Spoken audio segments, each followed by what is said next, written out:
Bem-vindo a todos os assistentes do podcast Segurança Online, toda a audiência do Segurança Online, hoje com o nosso episódio número 17, e temos a presença da nossa ilustre jornalista e apresentadora Ana Paula Neves, que também apresenta um programa na TV Brasília, né?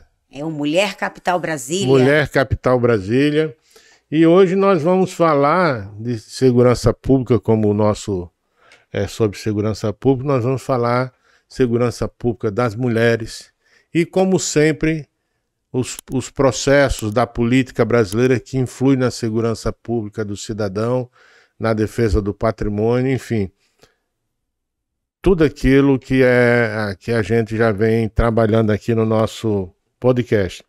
Então, com a palavra para suas considerações iniciais, a nossa querida amiga jornalista, para fazer a sua apresentação, aquilo que ela quiser falar. Uma boa noite a todo mundo que está aí do outro lado. Boa noite, Coronel Wellington. Um prazer, uma honra estar aqui e falar sobre mulheres. Um tema tão legal, tão gostoso, porque a gente tem que falar de ser mulher, a mulher, essa peça-chave na política, na segurança pública, nas leis que têm que ser feitas e usadas, né? Porque o que acontece leis existem, faltam colocar em ação. O Brasil realmente é um dos países que tem maior quantidade de leis em vigor. Acontece, como você falou, bem mais, que bem certo, apropriadamente, que nós temos o mau hábito de não implementar leis, não usá-las, e o poder público fica esquecido, às vezes fica leniente, e acontece que aquilo que foi feito com esforço do parlamento fica em segundo plano. O que também passa a busca do conhecer, né? A gente tem que buscar conhecer essas leis, colocar em práticas e criar novas leis também que são necessárias, né?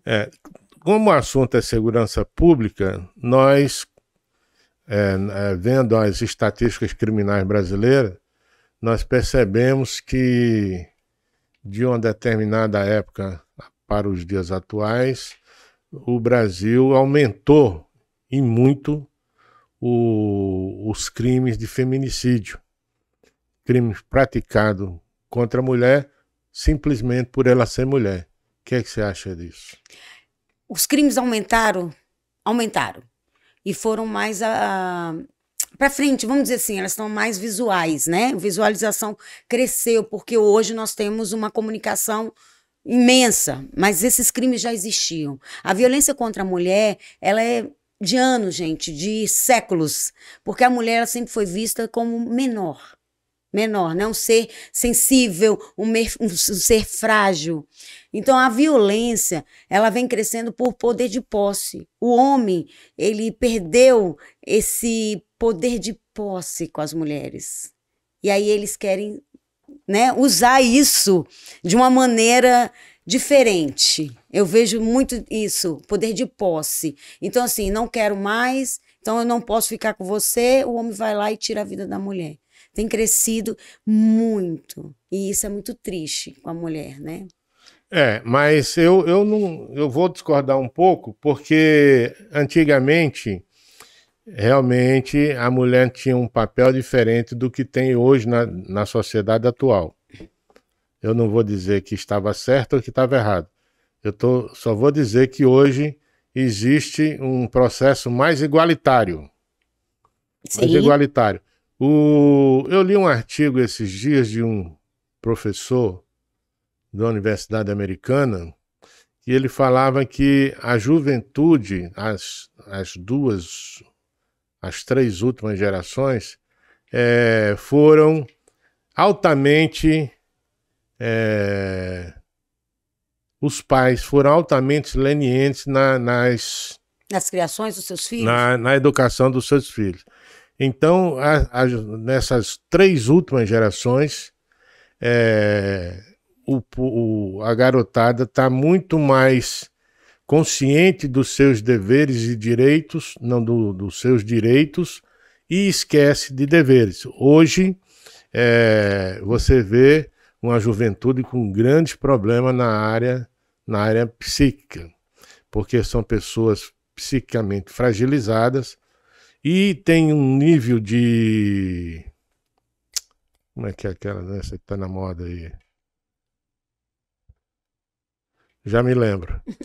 Porque eles não sabem reagir Ao não. ao não e às adversidades. Concordo. Então, esse processo, hoje, está gerando um volume de pretensão de domínio muito maior que antigamente. Porque ele não pode ser abandonado pela mulher. Isso é o sentimento de dependência, de posse. Exatamente. É uma posse. Você é minha, você me pertence ao meu mundo. A mulher, ela foi criada para servir. Para servir. A mulher, no nosso tempo atrás, ela foi criada para servir. Né? Então, a mulher perde um pouco essa função de servir. Apesar que eu acho que também a mulher tem que lembrar, como o senhor falou de direitos e deveres, a mulher tem que lembrar que ela é a direção de uma casa. Eu vejo muito isso.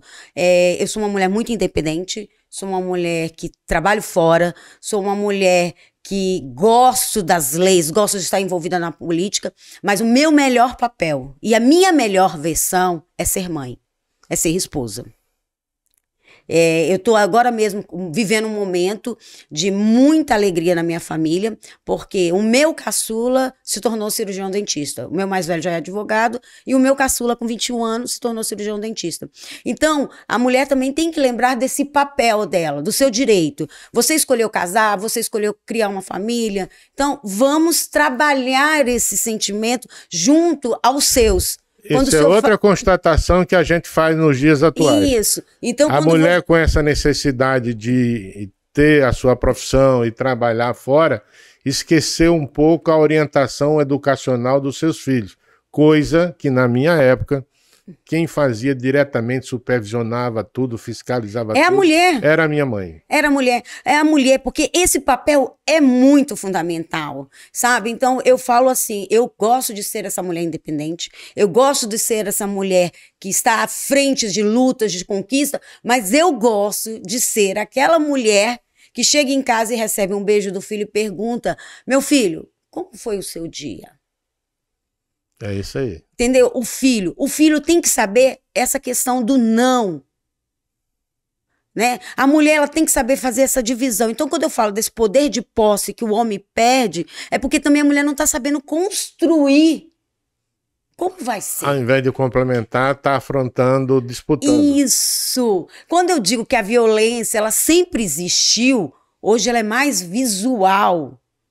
Sempre foi assim, gente. Quando a mulher não servia, ela era escanteada ou ela trocada. Isso era desde o tempo da Bíblia, né? O homem podia ter mais mulheres. Então, porque quando uma chegava para servir mais. Então, a gente tem que tomar cuidado com isso. Quando a gente fala assim, o feminicídio. Sim, o feminicídio aumentou por questões de posse. Mas vamos ver também alguns momentos nossos. Na política, o que a gente pode fazer, o que a gente pode construir, o que a gente pode... Eu vejo falar de sororidade. É a mulher. Mas eu não vejo essa união da mulher da sororidade. Temos que ter voz, temos que ter união. Temos que construir, entendeu? Então, eu sou muito da... Eu não gosto de vitimismo, coronel. Eu também não.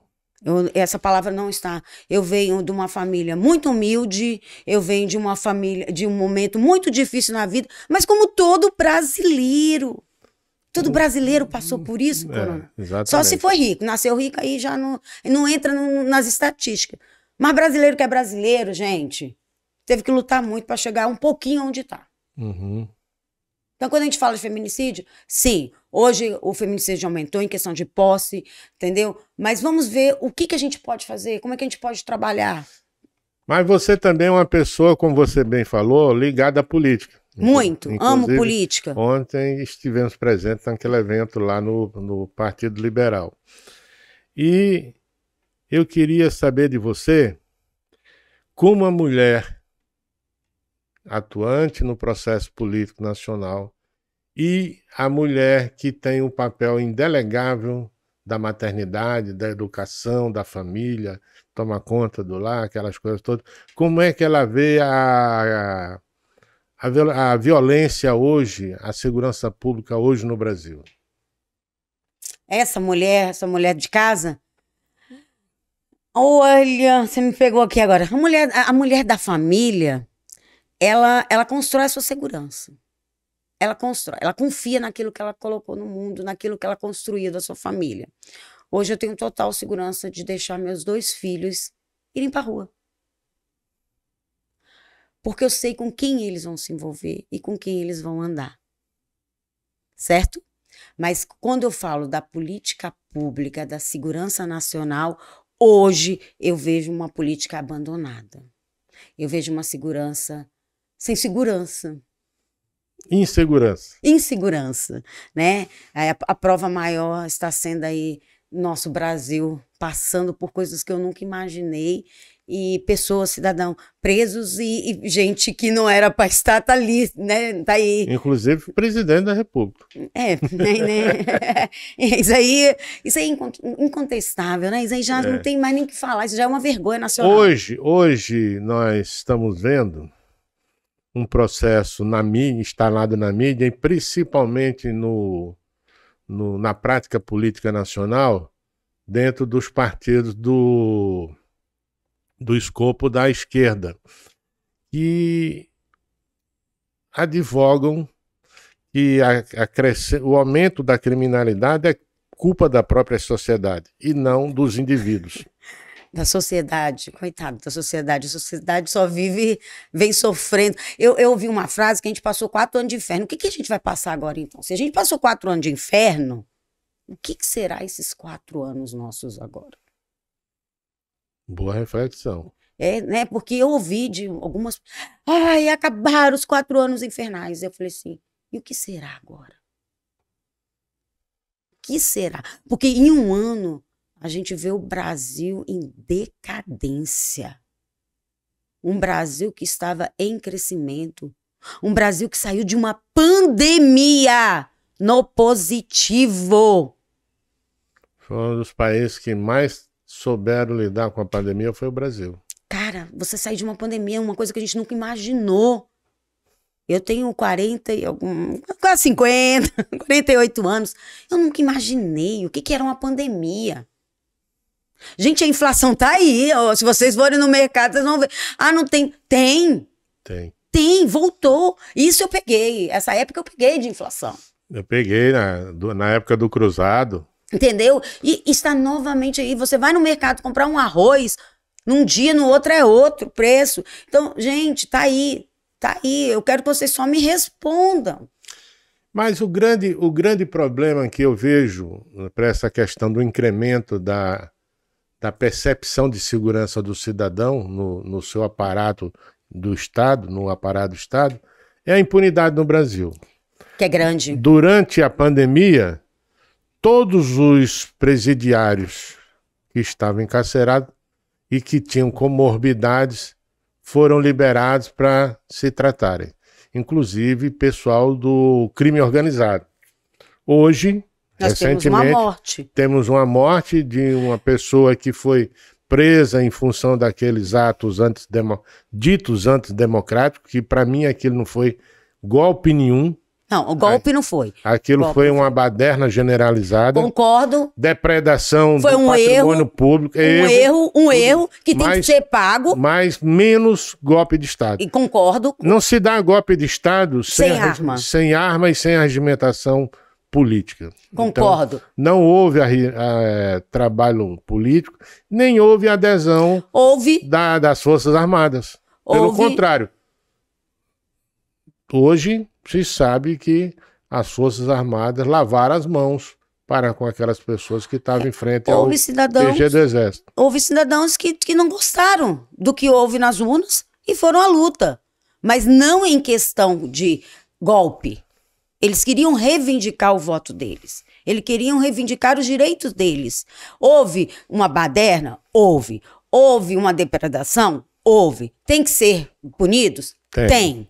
Ninguém aqui tá tirando, porque eu não apoio também. Eu não apoio. Quebrar cadeiras, entrar no Congresso, porque lá é o nosso poder maior. E nós, como democratas, nós, como patriotas, respeitamos aquilo, porque a gente sabe até o que é o hino nacional. Se você parar para ouvir o hino nacional, e você que canta o hino nacional, você sabe o que você está falando. Você defende aquilo ali. Porque aqui é o poder maior. Brasília é o poder maior. Brasília é a casa do povo mesmo. Aqui é onde se regimenta as leis, as normas. Todo mundo vem para cá para decidir. Então, realmente é. Agora, cadê os direitos do cidadão? Cadê a defesa? Porque quando é um bandido preso, Ave Maria, vai para televisão, faz uma coisa. Um cidadão foi morto, tá morto. E ninguém falou nada. Saiu uma decisão agora, eu não sei se foi do STJ, não sei qual foi o tribunal, que autorizou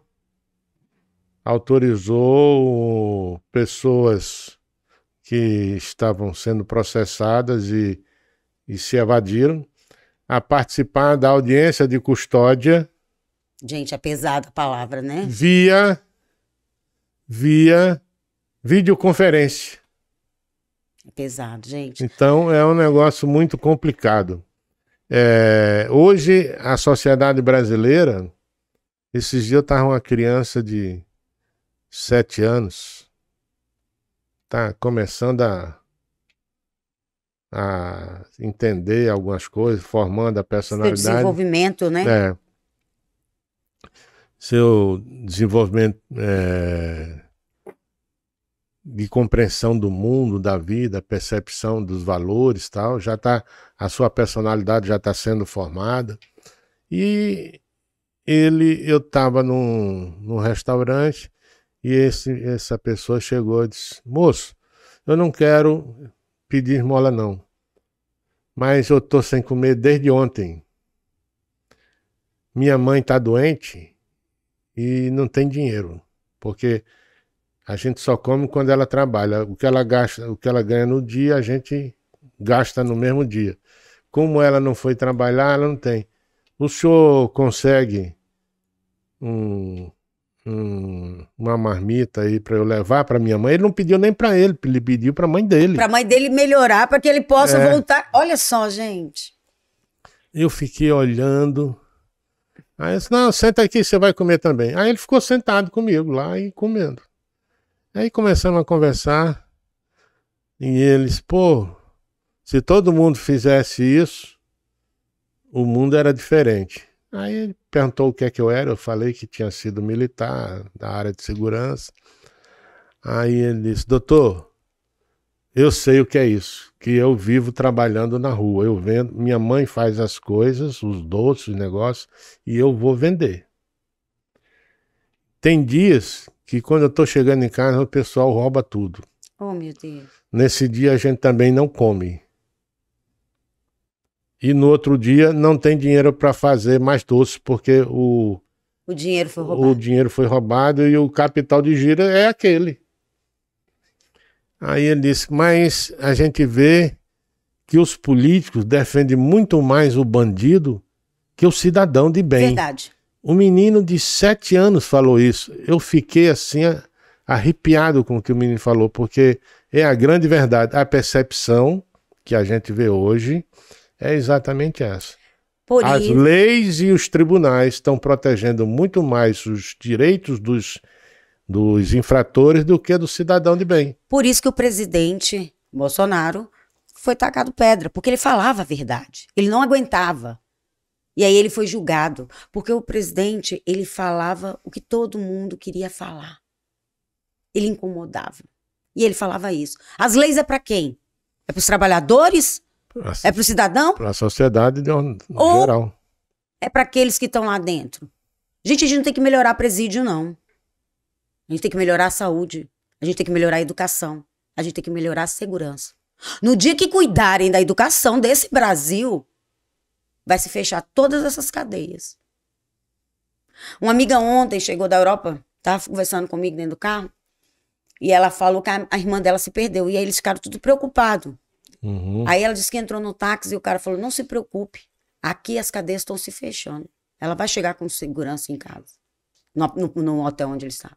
Olha só, aqui no Brasil, não se preocupe, se perder no Rio de Janeiro... Não acha mais. Até aqui em Brasília também, né? Independente dos lugares. Então, amigo, vamos cuidar da educação do nosso Brasil. Um menino desse de 7 anos vai ser um grande homem, porque ele vai ter a decência de saber o que é ser cidadão. Foi uma coisa muito bonita na minha vida que aconteceu esse ano, foi exatamente esse almoço. E esse poder dividir, né, esse momento, né? Porque me deixou muito orgulhoso de um jovem, de um menino. Um menino, não é um jovem, é um menino. Um menino já com aquela mentalidade, aquela personalidade do bem, do trabalho formado na cabeça, e a percepção de que quem é protegido não é pessoas iguais a ele, mas sim os bandidos, os infratores. Voltando naquele tema, quando você fala do jovem, o nosso jovem não sabe receber um não. Porque nós erramos também em muitos fatos, porque quando a gente vem de uma criação muito difícil, eu vim de uma criação muito difícil, e às vezes eu não sabia falar não pro meu filho. Até um dia que a minha mãe falou assim, se você não falar não pra ele agora, o mundo lá fora vai dizer não. E o não de lá de fora é diferente. É mais pesado. Então aprenda você a falar o seu não. Hoje em dia, com esse advento da mulher inserida no mercado de trabalho, a mulher sai para trabalhar. Quem é que vai cuidar da casa e dos filhos da casa é a babá, né? A empregada doméstica, a babá, que vem da periferia das cidades, onde se encontra, onde está formada aquela cultura de violência.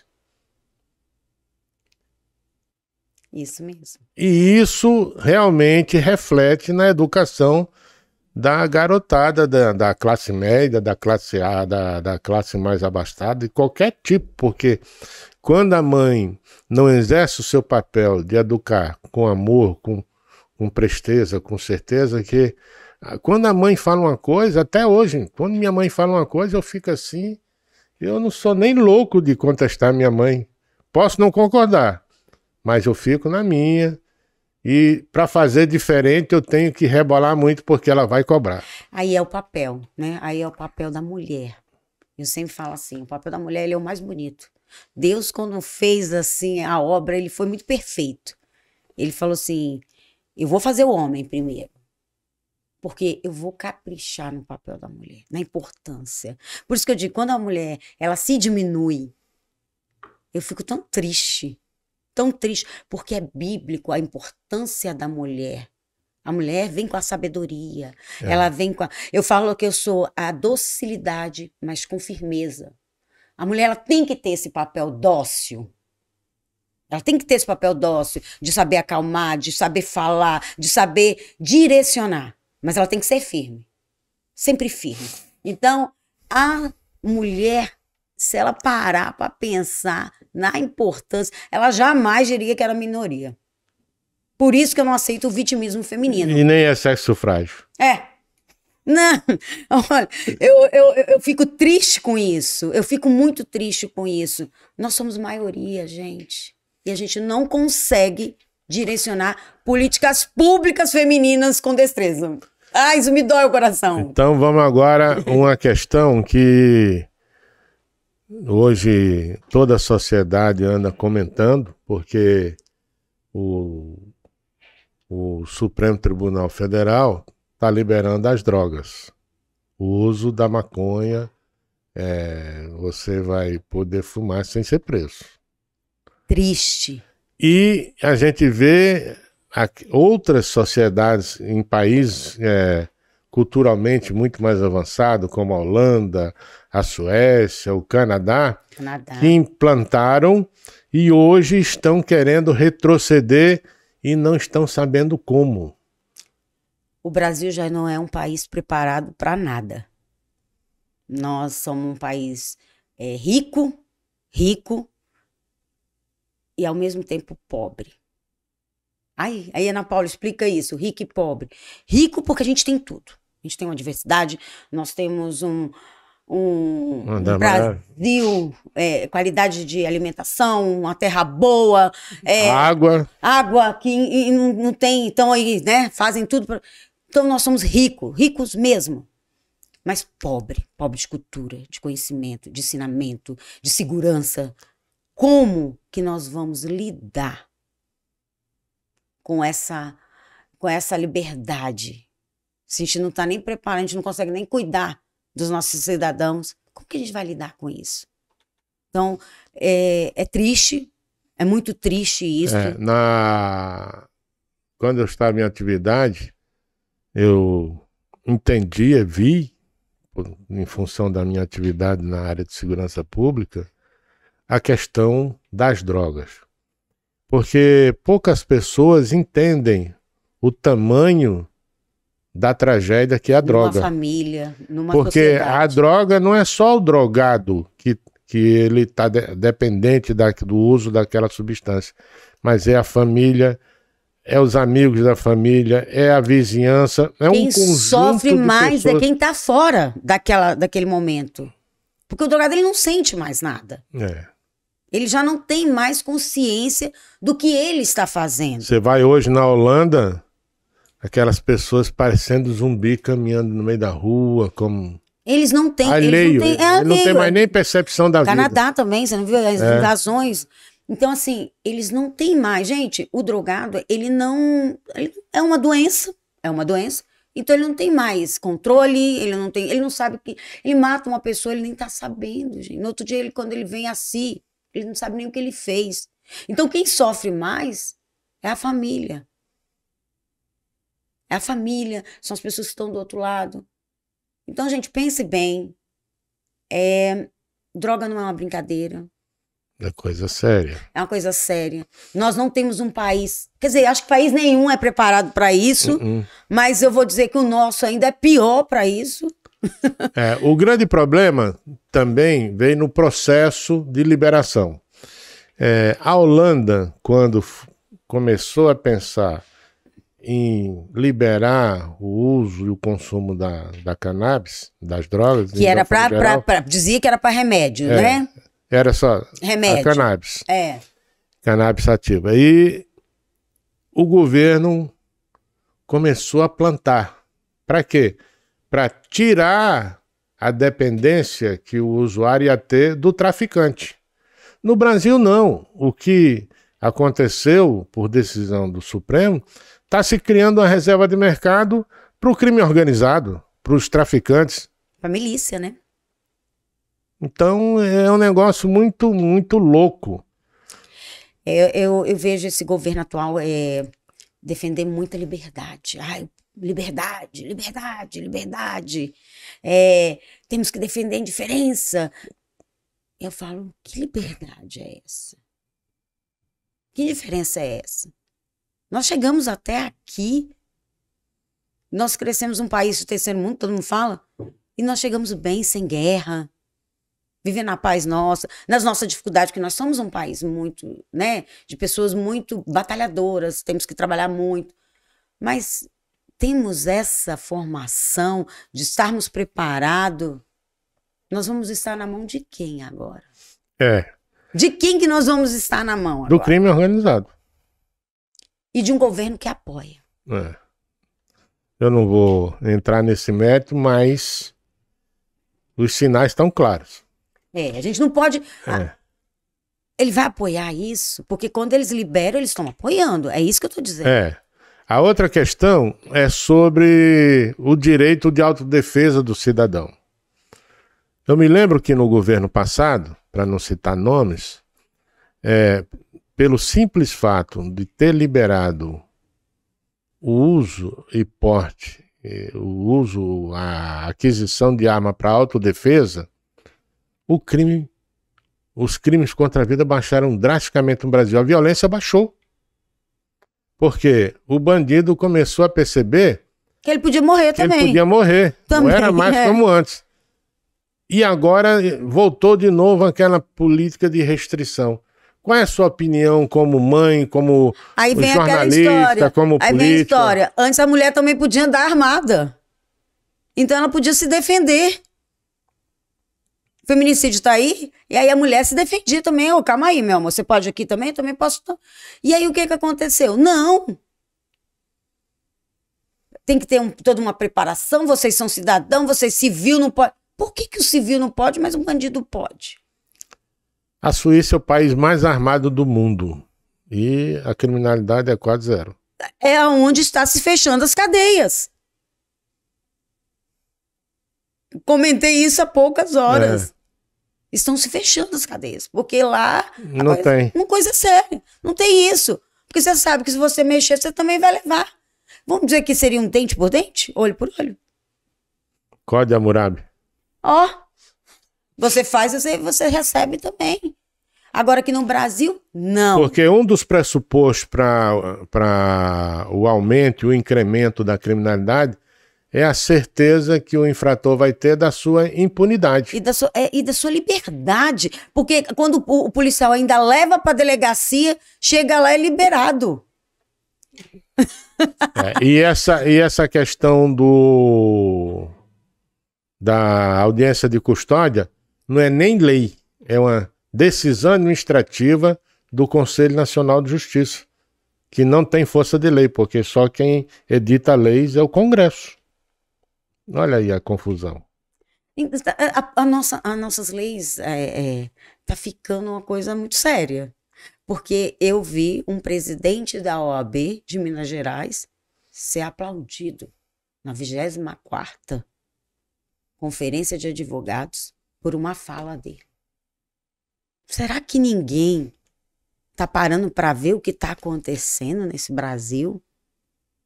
Será que ninguém tá parando para escutar o que o povo, se os próprios advogados estão reclamando? Imagina o cidadão. Se eles não estão sendo escutados. Eu tô assim, sabe, colocando no 24º Congresso de Advogados, gente. Ele foi aplaudido de pé por todos os membros que ali estavam. Só um não se levantou, não vou falar o nome, só um não se levantou, e nem a mesa, porque apoiou esse que estava sentado, então ele ficou apoiando, né? Na mesa toda levantou, só ficou ele lá sentado. Então, assim, será que temos que... Você falou numa coisa que eu acho que é o cerne do problema, junto com a economia. Economia e segurança andam atrelados. Quando o país ele proporciona qualidade de vida para os seus nacionais, o crime vai arrefecer. Quando você, junto com a economia, você tem uma educação de qualidade, o crime fica num patamar quase que imperceptível. Sabe o que se chama isso? Dignidade. O ser humano, ele quer dignidade, ele não quer esmola. Mas uma das coisas que nós vemos hoje no Brasil é o nível do nosso ensino. Em todos os níveis, tanto na educação básica, no ensino médio, no ensino superior. Vocês falam assim, mas então, nós tivemos aí 16 anos cruéis na educação. Tivemos um intervalo de um avanço de 4 anos na educação, uma política voltada para a educação, de capacitação dentro das escolas, de respeito, que na minha época tinha respeito. Estudei em colégio público. Eu também. E eu sabia o que eu tinha que fazer, eu sabia, eu tinha o SPB, lembra de estudar o SPB, momento cívico, porque a gente tinha que saber, não é que queria que virasse militar não, gente, não é isso não é militarismo não, gente. Isso é patriotismo. Patriotismo. Às vezes, olha, eu me arrepio, você falando, as pessoas têm que explicar, porque cantar um hino nacional é porque eu tenho que ser militar. Não, o hino nacional é a sua história. Você vai nos Estados Unidos... principalmente no interior, todas as casas têm uma bandeira dos Estados Unidos. Aqui não, aqui tem nos biquíni, nas toalhas de... Não, gente, eu acho isso uma falta de respeito. Aí eu falo, a bandeira é o maior símbolo nosso. Ela é linda, a nossa bandeira. O nosso hino, se você parar, é um dos mais bonitos. A lei, ela explica direitinho a nossa história. É porque a pessoa não para, né? Só canta, ouvir, vai estudar. Nós tem uns que nem sabem. Nem sabe, é isso mesmo. Então, quando você fala da educação, da economia, eu falo da capacitação do ser humano. Eu venho desse momento que a educação, ela te dá. Hoje, para que estudar? Não, para que estudar? Precisa estudar. Precisa estudar, precisa ter conhecimento para ninguém te enganar. O Brasil hoje não tem uma universidade brasileira dentro do ranking das 200 melhores do mundo. Vou te contar. Quando nós vamos para a UNB, nós temos uma lavagem cerebral. É porque está aparelhado. Isso, e não pode ser. E quando alguém vai contra aquilo, oh meu Deus, como ela sofre ali dentro. Como ela sofre. Então, vamos parar, gente, vamos fazer educação para todos. Vamos explicar o que é educação. Vamos fazer uma educação digna. E deixa que a pessoa tome o seu posicionamento. Gente, oposição é a melhor coisa do mundo que existe. Temos que ter oposição. Diversidade de pensamento. Pronto. Quando você tem oposição, é porque você está fazendo alguma coisa, você está mexendo, você está parando. Agora, quando você não aceita oposição e faz o que está acontecendo no Brasil, se você for contra o que está acontecendo, você está sendo preso, você está sendo escanteado. Então, vamos fazer os dois pesos, duas medidas. Mas um dos pressupostos da democracia é exatamente a diversidade de pensamento, a diversidade eles pregam. De direitos, de você poder expressar livremente a sua opinião. É o que pregam. Será que isso está sendo feito? Eu sou uma jornalista, gente. Às vezes eu tenho até que tomar cuidado. É triste. Porque só tem jornalista de um posicionamento. Né? Só tem jornalista de um posicionamento. E quando eu chego, já, tipo assim, chegou. E não é assim, gente. Tem que ter dos dois lados. Eu estou vendo agora o quanto o nosso jornalismo ele está desacreditado, tanto no Brasil como fora. Eu vendido também.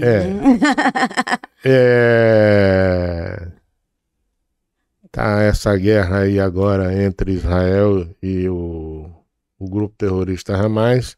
Não é. Grupo terrorista. Não, que isso.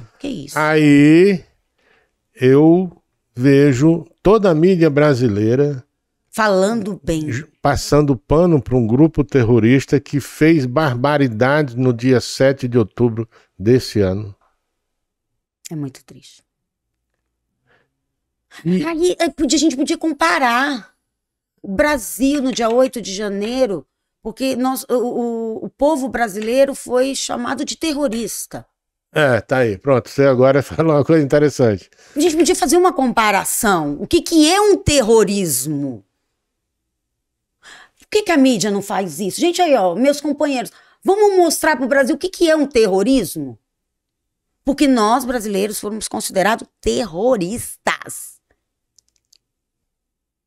Nós, sim, compreendo que aquilo ali foram atos antidemocráticos, não podiam ter entrado lá. Baderna.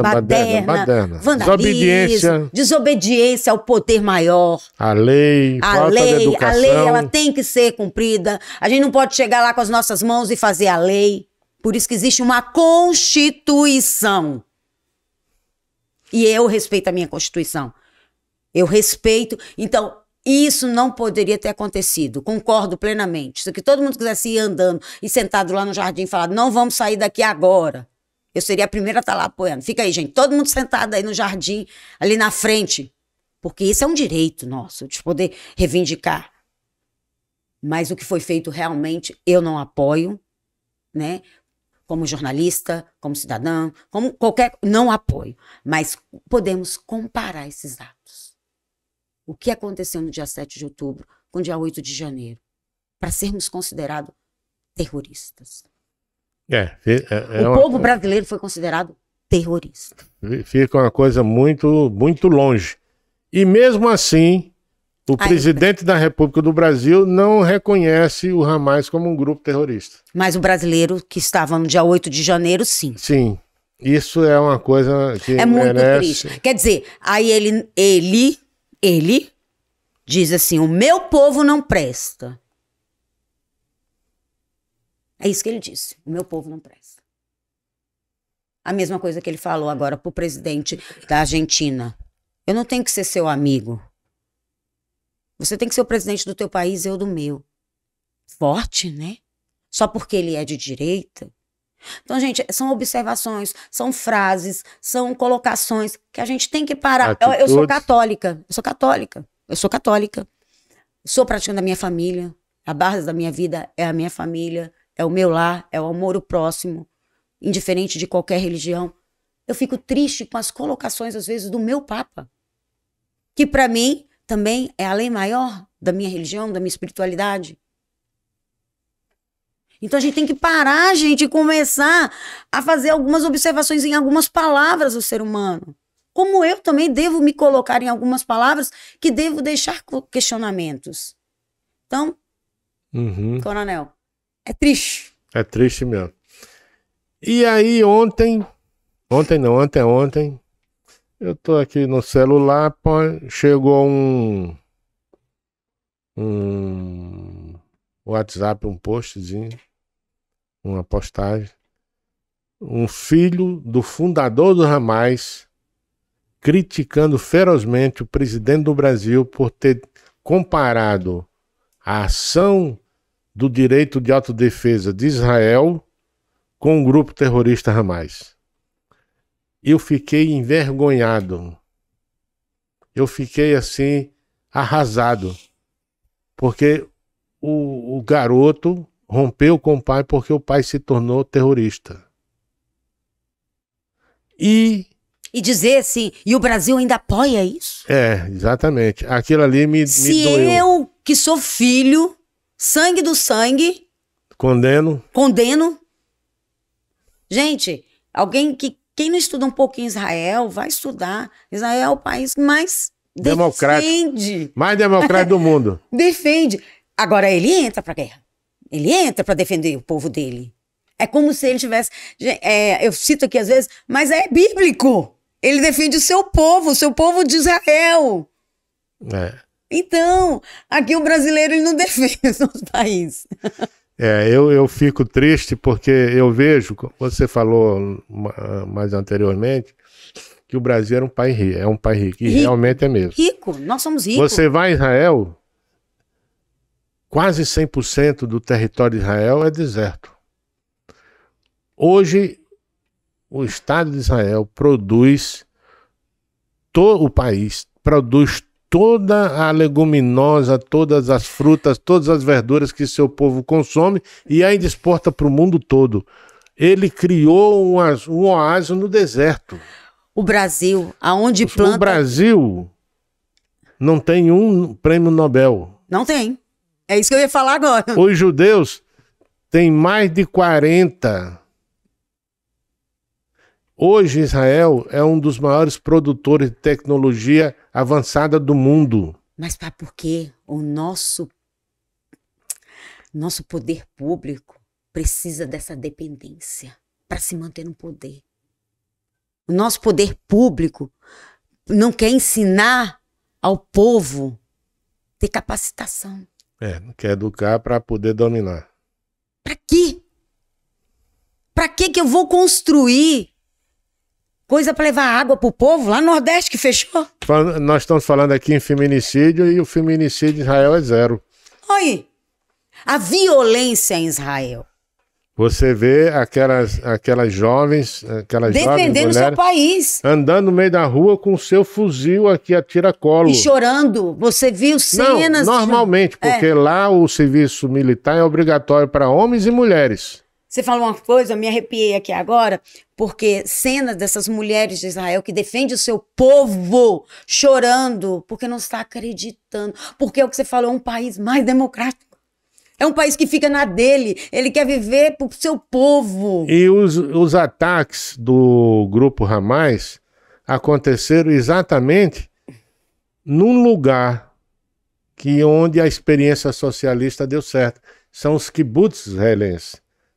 Porque nos kibbutz é uma experiência socialista dentro do processo democrático lá. Eles são... Eles lá... Eu tenho uma amiga que é dessa sociedade, ela mora aqui no Brasil, mas eles são dos kibbutz. E ela me contou, eu sou apaixonada. Lá ele recebe a terra e eles cultivam, divide para todo mundo, abastece e todo mundo fica vivendo daquilo que produz. Não tem dinheiro. Não tem dinheiro. Ela me contando, não tem dinheiro. Os pais dela ainda moram lá. Não tem dinheiro. Mas também para entrar lá tem que ter toda uma... Porque eles são muito corretos no que faz. Então, assim, eu falo assim, quando a sociedade sabe o que ela é... Aí você vê uma faixa de Gaza, como os espanhóis falam, Franja de Gaza. 2 milhões, aproximadamente 2 milhões e pouco de habitantes, e não tem o poder público, não cuida dessa pessoa. Quem cuida dessas pessoas são as doações de pessoas do mundo inteiro que estão mandando para lá. Que manda para lá, para construir, para melhorar a qualidade de vida do povo. E esse dinheiro, ao invés de ir para construir qualidade de vida do povo, está indo para fabricação de artefatos bélicos, de túneis para esconder os terroristas, tal e tal, tal e tal. E esses dias eu vi uma entrevista do chefe, do ideólogo lá, o mentor do Hamas. Eu tenho medo, não vou nem de ouvir eles falar. Ele disse o seguinte, o Hamas não tem que cuidar do povo de Gaza, não. Nem do povo dele, né? Não, porque quem cuida isso aí é a ONU, porque aqui 78% desse pessoal é refugiado. E quem tem que arcar com as despesas é a ONU. Eu uso esse dinheiro para proteger meus soldados, meus combatentes, a não serem mortos pela aviação israelense. Aquilo me deixou, e ainda vão dizer... Você não sente assim o medo, não? Eu sinto assim o medo, uma coisa tão ruim, porque para mim são pessoas anticristos. Não, com certeza. Então, assim, uma pessoa que eles não tem matam em nome de Deus e não tem nada de religioso. Cristo, ele fala, Deus fala, eu dou e eu tiro. Só ele pode dar isso. Eu tive a curiosidade de ler o Alcorão. O Alcorão, ela é um livro sagrado dos muçulmanos. Isso. E ele prega a questão da jihad. E contra os infiéis. Só que na visão dos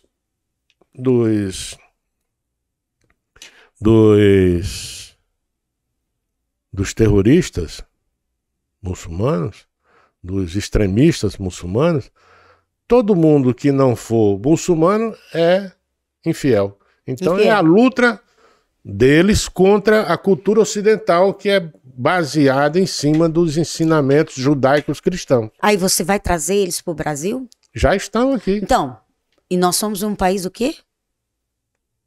Católico. Eminentemente católico. Eminentemente católico. Cristãos. Cristão. Então, você vai botar num país desse, eles vão matar. Todo mundo. Então, como é que você não consegue nem você ter contato com uma pessoa dessa? Porque a gente prega toda uma ideologia de uma família, de uma base, de um país de união, de amor ao próximo, mas eles não têm isso. Nós estamos chegando perto, a conversa está tão então, boa que o tempo voa. Adoro. Nós já estamos chegando perto no limite do nosso tempo. E eu tenho uma pergunta. O que é que você acha como cidadã, como mulher, a mãe orientadora e cuidadora dos seus filhos, do seu lar? Adoro quando vocês falam mulher. Adoro essa palavra. Sobre o Brasil. O Brasil tem jeito?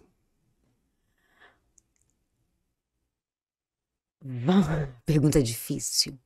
Dói. É uma pergunta difícil. Tem.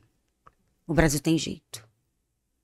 Quando ele se familiarizar com a política.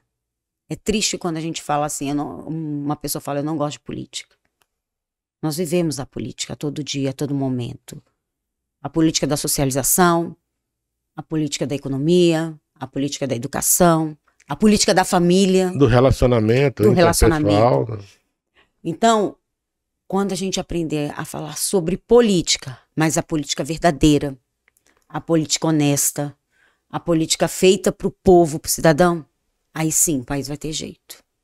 Quando a gente parar de vitimismo e entrar na questão do capacitar o cidadão. O povo não quer uma cesta básica. O povo não quer um carro-pipa. Quer trabalho. O povo quer dignidade. Eu quero escolher o meu arroz quando eu vou ao mercado. Eu quero beber a água que o Brasil produz, não a água enferrujada de um carro-pipa. Quando eu cuidar da água desse povo, quando eu cuidar da educação desse povo... Planeamento básico. Isso. Sabe por que nós temos um hospital cheio de problema? Porque a nossa água do Nordeste não é uma água de qualidade. Quando eu não cuido dessa água, as doenças vêm, elas vêm e geram. Então, o Brasil tem jeito. Tá faltando a vergonha na cara. O problema são aqueles que estão lá, que tentam governar o seu umbigo. Quando a gente deixar de governar o umbigo e governar para o povo, aí sim, o Brasil será o melhor país do mundo. Porque você pode viajar, gente. Graças a Deus eu já pude conhecer outros lugares, outros países. Mas quando dá uns 15 dias, uns 10 dias, você fala assim, eu quero voltar para casa. Eu quero voltar para minha água. Eu quero voltar para o meu sol. Para minha comida. Para minha comida. Nosso país é pro muito meu povo. rico. Para o meu abraço. Porque o Brasil é o único país que tem um abraço mais gostoso. E é o único país que tem a palavra saudade. É. Porque quando a gente sai, a gente sente saudade. O único idioma que tem a palavra saudade é o português. Então, vamos respeitar isso. É pouco para você, mas você não imagina como isso faz a diferença. Muito obrigado. Eu fiquei agora todo arrepiado com isso. A sua participação, Ana Paula. Interessante, a entrevistada da semana passada também foi a Coronel Ana Paula. Ana Paula, gosto muito, uma mulher na segunda cadeira do poder, sabe, comandando. É muito gostoso, Ana Paula. Um beijo pra você, Coronel Ana Paula. Faz a diferença, mulher que faz a diferença. Uma menina que, pra mim, é uma menina que eu já tenho idade de ser Mas nós já tivemos uma na cadeira maior, né? Mas Deus me livre. Mas também... Não pode comparar. A Ana Paula foi uma pessoa que eu convivi quando ela entrou na polícia. Quando eu me aposentei, ela ainda era capitã. Hoje chegou lá, eu tenho um orgulho muito grande de ter ajudado na formação dela, orientado ela. E ela falou aqui mesmo, ela falou da orientação que nós sempre demos para ela, e eu acho interessante. E eu fiquei bastante orgulhoso quando ela sentada nessa cadeira, a gente fez aquele bate-papo, aquela entrevista. Uma mulher inteligente. Seríssima. Muito inteligente. E uma capacidade, como ela fala, o coração de mãe faz falta. A docilidade com firmeza. Então eu agradeço a audiência. Acho interessante porque essa entrevista hoje é de uma pessoa que tem um engajamento político muito grande aqui na capital federal. Também faz a sua contribuição para o aperfeiçoamento, para o engrandecimento da mulher brasileira. Tem um podcast exatamente por isso. Fale com o seu podcast. Nós temos um site, Mulher Capital Brasília, lá a gente fala de política mesmo. E eu digo que as leis não têm que ser feitas para as mulheres, as leis têm que ser feitas para todos. Não existe lei para mulheres, existe lei para seres humanos, cidadãos. Então, vamos parar com isso, gente. Vamos trabalhar, vamos deixar o vitimismo e vamos capacitar. É isso que eu falo sempre. E acompanhe lá o Mulher Capital Brasília, o podcast, acompanhe as redes sociais, adoro falar e eu respondo todo mundo. Viu, coronel? Adoro conversar e bater papo. Muito obrigado a todos. Até o próximo episódio, na próxima sexta-feira.